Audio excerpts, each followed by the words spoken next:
கிறிஸ்துவுக்குள் மிகவும் பிரியமான தேவனுடைய பிள்ளைகளே, இந்த காலை நேரத்திலே உங்களை சந்திப்பதிலே மிகுந்த மகிழ்ச்சி அடைகிறேன். கர்த்தர் ஒவ்வொரு நாளும் நம்மை போஷித்து பாதுகாத்து பராமரித்து வருகிறதை நினைத்து கர்த்தரை ஸ்தோத்திரிக்கிறேன்.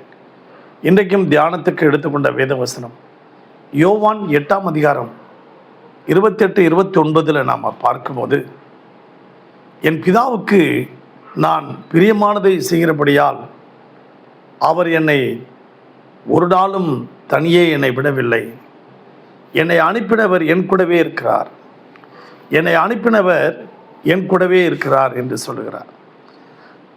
அப்படியாக ஒரு பாப்பா இன்னொரு பாப்பா கிட்ட சொல்லுது, எங்கள் அப்பா ஃபாரினில் இருக்கிறாரு, ஃபாரின்லேருந்து எனக்கு என்னென்னலாம் அனுப்பிச்சிருக்காரு பாரு, எனக்கு ரிமோட் கார் அனுப்பிச்சிருக்கிறாரு, எனக்கு இந்த ட்ரோன் அனுப்பிச்சிருக்கிறாரு, எனக்கு ஐஃபோன் அனுப்பிச்சிருக்காரு, எனக்கு பலவிதமான பொம்மைகள் எல்லாம் அனுப்பிச்சிருக்கிறாரு அப்படின்னு சொல்லி அந்த பாப்பாவை அப்படியே வெறுப்பேற்றிக்கிட்டே இருந்தது. ஆனால் அந்த பாப்பா சொன்னிச்சான், உங்கள் அப்பா ஃபாரினில் இருக்கிறாரு, ஆனால் எங்கள் அப்பா என் கூடவே இருக்கிறாரு அப்படின்னுச்சான். என் கூடவே இருந்தால் என்ன, எனக்கு எல்லாத்தையும் வாங்கி கொடுப்பாரு. உங்கள் அப்பா ஃபாரினில் இருக்கிறாரு, அவர் எப்பயாவது தான் வாங்கி கொடுப்பாரு, ஆனால் எங்கள் அப்பா எப்பொழுதுமே எனக்கு வாங்கி கொடுப்பார். அதை தான் இயேசு சொன்னார், என் பிதாவுக்கு பிரியமானதை செய்கிறபடியால் அவர் எப்பொழுதுமே என் கூடவே இருக்கிறார் அப்படின்னு சொன்னார். ஆம் பிரியமான தேவனுடைய பிள்ளைகளே, அப்படியாக இயேசு ஒரு இடத்துல பிரசங்கம் பண்ணி கொண்டு இருக்கிறார். லூக்கா எழுதின சுவிசேஷம் அங்கே 13ஆம் அதிகாரத்தில் அங்கே பிரசங்கம் பண்ணிகிட்டு இருக்கும்போது பரிசேயரும் சதிசேயரும் அங்கே இயேசுவிடம் சொல்லுகிறார்கள், இயேசுவே, உம்மை ஏரோது கொலை செய்ய வகை தேடி பிடிப்பதற்கு ஆளை அனுப்பியிருக்கிறான், நீங்கள் இந்த இடத்த விட்டு போயிடுங்க அப்படின்னு சொல்கிறார். அப்போ அவர் சொல்கிறார், நான் இன்றைக்கும் நாளைக்கும் நாளை மறுநாளைக்கும் இங்கே தான் இருப்பேன். இங்கே இருந்து என் பிதா கொடுத்த திட்டத்தையும் நோக்கத்தையும் அவருடைய சித்தத்தையும் நிறைவேற்றிட்டு தான் போவேன். நான் எருசலேமில் காலம் வருவதற்கு முன்பே ஒரு தீர்க்கதரிசி மடிந்து போவதில்லை என்று சொல்லி அந்த நரிக்கிட்ட போய் சொல்லு அப்படிங்கிறார். அந்த ஏரோதுகிட்ட போய், ஏரோது நரின்னு சொல்கிறார், அந்த நரிக்கிட்ட போய் சொல்லு,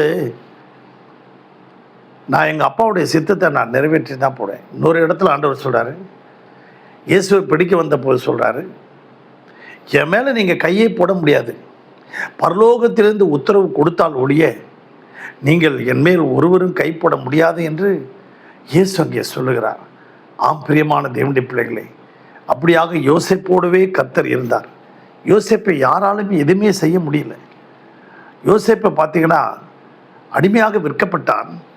போத்திபாருடைய வீட்டில் கர்த்தர் அவனோடு கூட இருந்தார். இரண்டாவதாக சிறைச்சாலையிலே கர்த்தர் அவனோடு கூட இருந்தார். மூன்றாவதாக அரண்மனையிலே கர்த்தர் அவனோடு கூட இருந்தார்.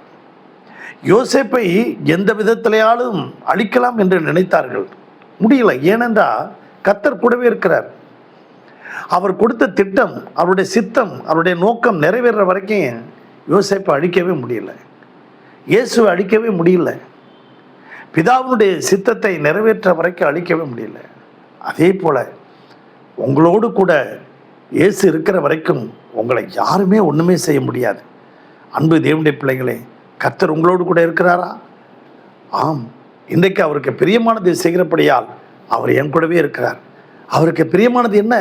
நீதிமொழிகளின் புத்தகம் அங்கே 8ஆம் அதிகாரத்தில் 15ஆம் அதிகாரத்தில் 8வது வசனத்தில், துன்மார்க்கனுடைய ஜெபம் கர்த்தருக்கு அருவருப்பானது, செம்மையானவர்களின் ஜெபம் அவருக்கு பிரியம். நீங்கள் ஜெபம் பண்ணிக்கிட்டே இருங்க, அவர் உங்கள் கூடவே இருப்பார். அவரோடு பேசிகிட்டு இருங்க, அவர் உங்கள் கூடவே இருப்பார். பிசாசு உங்களை தொடவே முடியாது, எந்த சாத்தானும் உங்களை தொட முடியாது. உன்னை தொடுகிறவன் என் கண்ணின் மணியை தொடுகிறான் என்று சொன்னார். ஆம் பிரியமான தேவனுடைய பிள்ளைகளை, அவருக்கு இன்றையிலேருந்து அவருக்கு பிரியமானதை செய்வோமா? அவருக்கு பிரியமானது எதுங்க? ஜெபம்தான். ஜெபம் பண்ணிக்கிட்டே இருங்க, அவர் உங்கள் கூடவே இருப்பார். பரலோக பிதாவே, இந்த அருமையான வேளையிலே இந்த சத்தத்தை கேட்டுக்கொண்டிருக்க ஒவ்வொரு குடும்பத்தையும் ஆசீர்வதிங்க. அவர்கள் தேவைகளை சந்திங்க, அவர்களுடைய விருப்பத்தை நிறைவேற்றுங்க. அவர்கள் குடும்பத்தை வேலியடைங்க. ஆவியானவரை கூட இருங்கப்பா. அவர்களை விட்டு விலகி போயிடாதீங்க. இயேசுவின் ரத்தத்தை நிலைக்கால எல்லைங்களும் பூசுகிறோம். கிருபையினாலே பாதுகாத்துக் கொள்ளும். ஆசீர்வதி இயேசுவின் நாமத்தில் வேண்டிக் கொள்கிறோம் நல்ல பிதாவே. ஆமென். God bless you everybody. Thank you.